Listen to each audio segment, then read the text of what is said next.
ಮುಗಿತಿಲ್ಲ ಬಳ್ಳಾರಿ ಬುಲೆಟ್ಗೆ ಬಲಿ ರಾಜಕೀಯ ಪ್ರಕರಣವನ್ನ ಸಿಬಿಐಗೆ ವಹಿಸಬೇಕು ಅಂತ ಹೇಳಿ 2 ದಿನದ ಡೆಡ್ಲೈನ್ ಅನ್ನ ಕೊಟ್ಟಿದ್ದಾರೆ.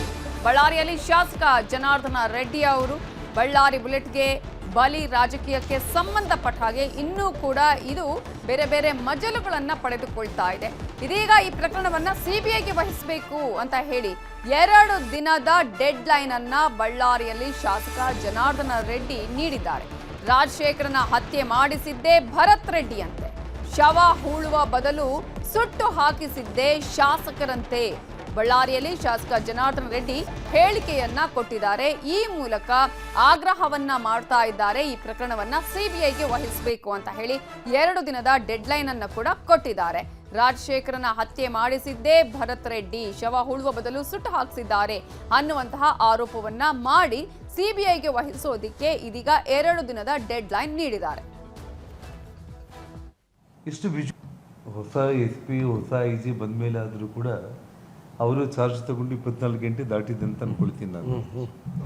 ಇಷ್ಟು ಸಮಯ ಕೂಡ ಬೇಕಾಗಿದ್ದಿಲ್ಲ ಸರ್, ಇಷ್ಟು ಸಮಯ ಬೇಕಾಗಿದ್ದಿಲ್ಲ. ನಾವು ನೋಡ್ತಾ ಇರ್ತೀವಿ, ಎಲ್ಲಾದರೂ ಒಂದು ಕಡೆ ಬೆಳಿಗ್ಗೆ ಕೊಲೆಯಾಗಿದೆ ಅಂತಂದರೆ ಸಂಜೆಗೆಲ್ಲ 4 ಮಂದಿನ ಬಂಧನ ಮಾಡಿದ್ರು, 6 ಮಂದಿನ ಬಂಧನ ಮಾಡಿದ್ರು ಅಂತೇಳಿ. ಇಲ್ಲಿ ಬಂಧನ ಮಾಡಿರೋಂಥದ್ದು ಒಬ್ಬ ಪ್ರೈವೇಟ್ ಗನ್ಮ್ಯಾನ್ನ ಬಂಧನ ಮಾಡಿದ್ದಾರೆ. ಆ ಪ್ರೈವೇಟ್ ಗನ್ಮ್ಯಾನು ಅಚಾನಕ್ಕೆ ಮಿಸ್ಫೈರ್ ಅಂತೇಳಿ ಏನು ಮಾತಾಡ್ತಾ ಇದ್ದಾರೆ, ಅದು ಮಿಸ್ಫೈರ್ ಅಲ್ಲ ಅಂತೇಳಿ ನಾನು ತಮಗೆಲ್ಲರಿಗೂ ಕೂಡ ಮೊನ್ನೆನೇ ವಿಡಿಯೋಗ್ರಫಿಗಳು ವಿಜುವಲ್ಸ್ ಮೂಲಕ ಪಾಯಿಂಟ್ ಬ್ಲ್ಯಾಂಕಲ್ಲಿ ಬೆನ್ನಿಂದೇನೋ ಒಂದು ಸುಟ್ಟಿರುವಂಥದ್ದನ್ನು ನೋಡಿದ್ದೀವಿ. ಅದು ಕ್ಲಿಯರ್ ಕಟ್ ಮರ್ಡರ್, ಅದು ಕೊಲೆ. ಅದನ್ನು ಯಾರ ಸಮಕ್ಷಮದಲ್ಲಿ ಮಾಡಿದ್ದು? MLA ಭರತ್ ರೆಡ್ಡಿ ಸಮಕ್ಷಮದಲ್ಲೇ ಆಗಿರುವಂಥದ್ದು ನಮ್ಮ ಮನೆ ಮುಂದೆ. ಹಾಗಾಗಿ ಇಷ್ಟೊತ್ತಿಗಾಗಲೇ ಭರತ್ ರೆಡ್ಡಿನ ಅರೆಸ್ಟ್ ಮಾಡಬೇಕಾಗಿತ್ತು.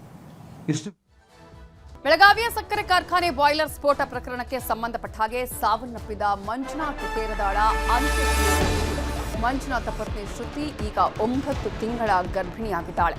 ಬೆಳಗಾವಿಯಲ್ಲಿ ನಡೆದಂತಹ ಸಕ್ಕರೆ ಕಾರ್ಖಾನೆಯ ಬಾಯ್ಲರ್ ಸ್ಫೋಟ ಪ್ರಕರಣಕ್ಕೆ ಸಂಬಂಧಪಟ್ಟ ಹಾಗೆ ಮಂಜುನಾಥ್ ತೇರದಾಳ ಅವರ ಅಂತ್ಯಕ್ರಿಯೆ ನೆರವೇರಿಸಲಾಗಿದ್ದು, ಮಂಜುನಾಥ್ ಪತ್ನಿ ಶ್ರುತಿ ಈಗ 9 ತಿಂಗಳ ಗರ್ಭಿಣಿ. ಪತಿಯ ಸಾವಿನ ಸುದ್ದಿ ತಿಳಿತಾ ಇದ್ದಂತೆ ಆಘಾತಕ್ಕೆ ಒಳಗಾಗಿದ್ದಾರೆ ಗರ್ಭಿಣಿ ಪತ್ನಿ ಇದೀಗ ಒಂದು ರೀತಿಯಲ್ಲಿ ಶಾಕಲ್ಲಿ ಕೂಡ ಇದ್ದಾರೆ. ಜನವರಿ 14ಕ್ಕೆ ಶ್ರುತಿಗೆ ಡೆಲಿವರಿ ಡೇಟ್ ನೀಡಲಾಗಿತ್ತು. ಅಸ್ವಸ್ಥಗೊಂಡು ಆಸ್ಪತ್ರೆ ಸೇರಿದ್ದಾರೆ ಮಂಜುನಾಥ್ ಪತ್ನಿ. ಮಗುವಿನ ಆಗಮನದ ನಿರೀಕ್ಷೆಯಲ್ಲಿದ್ದರು, ಬಹಳ ಖುಷಿಯಲ್ಲಿದ್ದರು ಈ ದಂಪತಿ. ಆದರೆ ಮಗು ಹುಟ್ಟುವ ಮೊದಲೇ ಪತಿ ದುರ್ಮರಣಕ್ಕೆ ಈಡಾಗಿದ್ದು, ತಂದೆ ತಾಯಿಗೆ ಮಂಜುನಾಥ್ ಒಬ್ಬನೇ ಮಗನಾಗಿದ್ದ. ಈಗಾಗಲೇ ಮಂಜುನಾಥ್ ಅವರ ಪತ್ನಿಗೆ ಇದೇ 14ಕ್ಕೆ ಡೇಟ್ ಕೂಡ ಕೊಟ್ಟಿದ್ರು. ಆದರೆ ಇದೀಗ ಈ ಒಂದು ಪತಿಯ ಸಾವಿನ ಸುದ್ದಿ ಅವರಿಗೆ ಬರ ಸಿಡಿಲಿನಂತೆ ಎರಗಿದೆ. ಅದನ್ನು ತಡ್ಕೊಳ್ಳೋದಕ್ಕೂ ಸಾಧ್ಯ ಆಗದ ಪರಿಸ್ಥಿತಿ.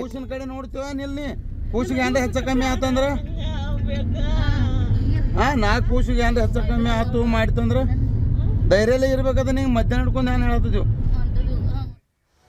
ಇನ್ನು ಮೃತ ಕಾರ್ಮಿಕ ಮಂಜುನಾಥ್ ಕಾಜಾಗಾರ್ ಮನೆಯಲ್ಲಿ ಮುಗಿಲು ಮುಟ್ಟಿದೆ ಆಕ್ರಂದನ. ಇದ್ದ ಒಬ್ಬ ಮಗನನ್ನ ಕಳೆದುಕೊಂಡು ಈ ಕುಟುಂಬ ಬೀದಿ ಪಾಲಾಗಿದೆ. ಬೆಳಗಾವಿಯ ಬೈಲಹೊಂಗಲ ತಾಲೂಕಿನ ಅರವಳ್ಳಿ ಗ್ರಾಮದ ಯುವಕ ಈತ. ITI ಮುಗಿಸಿ ಕಳೆದ 2 ವರ್ಷಗಳಿಂದ ಈ ಕಾರ್ಖಾನೆಯಲ್ಲಿ ಕೆಲಸ ಮಾಡ್ತಿದ್ದ. ರೈತಾಪಿ ಕೆಲಸ ಮಾಡಿದ್ರೆ ಮದುವೆ ಆಗೋದಕ್ಕೆ ಹುಡುಗಿ ಸಿಗಲ್ಲ ಅಂತ ಕಾರ್ಖಾನೆಗೆ ಹೋಗಿ ಕೆಲಸ ಮಾಡ್ತಿದ್ದ. ಕೇವಲ 7,000 ರೂಪಾಯಿ ವೇತನಕ್ಕೆ ಈತ ಕೆಲಸಕ್ಕೆ ಹೋಗ್ತಾ ಇದ್ದ ಮಂಜುನಾಥ್ ಕಾಜಗಾರ್. ಮುಂದೆ ಉದ್ಯೋಗ ಖಾಯಂ ಆಗುತ್ತೆ ಅನ್ನುವ ನಿರೀಕ್ಷೆಯಲ್ಲಿ ಈ ಕುಟುಂಬ ಇತ್ತು.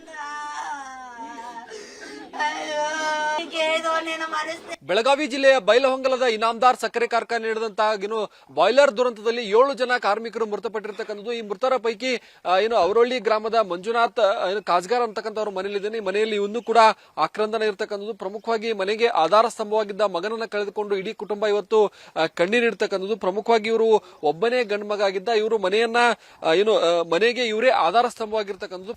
ಈಗ ಅವರು ಮೃತ ಮಂಜುನಾಥ್ ಅವರ ತಂದಿದ್ದಾರೆ. ಎಲ್ಲಿ ಓದಿದ್ದಾರೆ ನಿಮ್ಮ ಮಗ? ITI ಯಾವಾಗ್ಲಿಂದ ಕೆಲಸಕ್ಕೆ ಹೊಂಟಿದ್ದ? ನಮ್ಮ ಮಗ ನ್ಯಾಸರಿಗಾಗಿ ಓದೇನ್ರಿ ಸರ್ ITI. ಒಟ್ಟ ಯಾರು ಹಚ್ಚಲ್ಲ. ಇಲ್ಲಿ ನಮ್ಮ ಊರವ್ರು ಅಲ್ಲಿ ಹಾಸ್ಪಿಟಲ್ ನೋಡಿಕ್ಯಾರ ನಮಗ್ ಫೋನ್ ಹಚ್ಚಿದ್ರಿ ಅವ್ರು. ಆಮೇಲೆ ನಾವು ಹೊಲದಿಂತ್ರ ಬಂದ ಓಡಿ ಹೋಗಿದ್ರಿ. ನಮಗ ಮಗ ಬೆಟ್ಟೆ ಇಲ್ರಿ. ಆಮೇಲೆ ಹಾಸ್ಪಿಟಲ್ ಹೋದ್ರು ಯಾರು ಬರಲಿಲ್ಲ. ಆಮೇಲೆ ಯಾರು ನಮ್ಗೆ ಕಾಲ್ ಮಾಡಿಲ್ಲ, ಯಾರು ನಮ್ಮ ಸನೇಕನು ಬಂದಿಲ್ರಿ. ಆಮೇಲೆ ನಾವು ಬೆಳ್ತಾನ ಗುದ್ದಾಡ್ರಿ, ನಮ್ಮ ಕಡೆ ಯಾರು ಬಂದಿಲ್ಲ. ಯಾರು ನಿಮ್ಮ ಮಗ ಹಿಂಗಾಗಿತ್ತಪ್ಪ ಅಂತ ಯಾರು ಕೇಳಲ್ರಿ. ನಮ್ಮ ಸನೇಕೂ ಬಂದಿಲ್ಲ. ನಮ್ಗೆ ಭಾಳ ಅಂದ್ರೆ ಭಾಳ ದುಃಖ ಆತ್ರಿ ನಮ್ಗೆ ಸರ. ನಮ್ಗೆ ಅವ್ರ ಮಕ ನೋಡಕ್ ಭೇಟಿ ಆಗ್ಲಿಲ್ರಿ ಸರ್. ನಮ್ಮನ್ನ ಯಾರು ನೋಡಾಕು ಬಿಟ್ಟಲ್ಲ ಇಲ್ಲಿ. ಒಟ್ಟ ಅವ್ನ ಮಕ್ಕನ ನೋಡಾಕ್ ಬರ್ದಂಗ ಆಗಿತ್ರಿ ಸರ್. ನಾವು ನೋಡು ಪರಿಸ್ಥಿತಿ ಒಳಗೂ ಇರಾಕಿಲ್ಲ. ಒಂದ್ ಮಾತ್ ನಮಗ ನಮಗ ಬೆಟ್ಟಿಲ್ಲ. ಏನ್ ಮನಿ ಬಿಟ್ಟು ಹೋದ ಹೊಳ್ಳಿ ಅವ್ನ ಮಕ್ಕನ ಬೆಟ್ಟಿಲ್ರಿ ಸರ್. ನಮಗೆ ಇಂಥ ಪರಿಸ್ಥಿತಿ ಆಗೈತ್ರಿ. ನಮ್ ಜೀವನ ಅವ್ನ ಮೇಲೆ ಐತ್ರಿ ಸರ್. ಏನೋ ದುಡ್ದ ಒಬ್ಬ ಮಗ ರೀ ಸರ್. ನಮ್ಮ ತಮ್ಮಗೂ ಹೆಣ್ಣು ಮಕ್ಳು ಅದಾರಿ, ಅವಂಗೂ ಮಕ್ಳಿಲ್ಲ.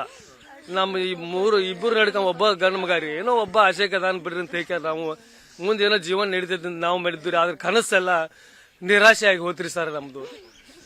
ತಾಯಿ ಇದಾರೆ. ಅಮ್ಮ ನಿನ್ನೆ ಏನ್ ಹೇಳಿ ಹೋಗಿದ್ರು ಕೊನೆಯದಾಗಿ ನಿಮ್ಮ ಮಗ?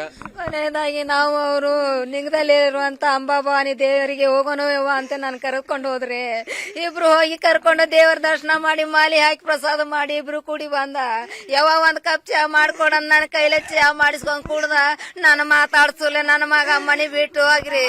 10 ನಿಮಿಷದಾಗ ಅಲ್ಲಿ ಏನಾತೋ ಗೊತ್ತಿಲ್ರಿ. ನಮಗ ನಿಮ್ ಮಗ ಸುಟ್ಕೊಂಡಾನಂತ ಒಬ್ರು ಫೋನ್ ಹಚ್ಚಿ ಹೇಳಿಲ್ರಿ. ನಮ್ಮೂರಿನ ಮಂದಿ ನನಗೆ ಹೇಳಿದಾರ ದವಾಖಾನ್ಯಾಗಿದ್ದಾರ್ರಿ.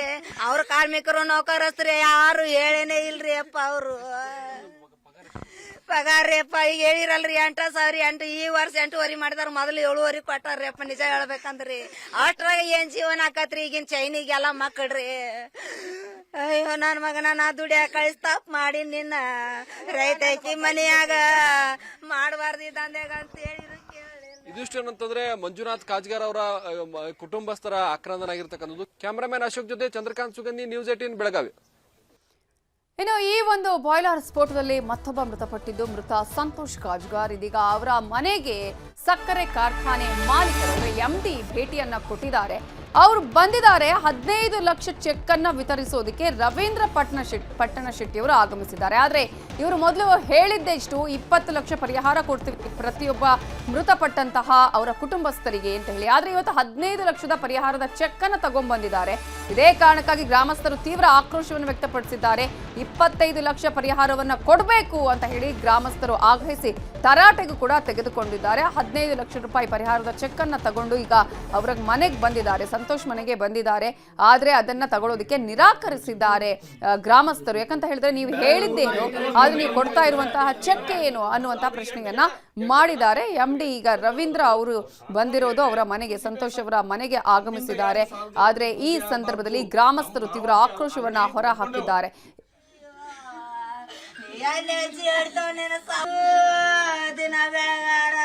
ಶಿವಕ್ ಅಂತಕ್ಕಂಥದ್ದು ದಿನ ಕಾಡ್ದೈತಿ. ಅವನ ನೆನಪಾದಾಗ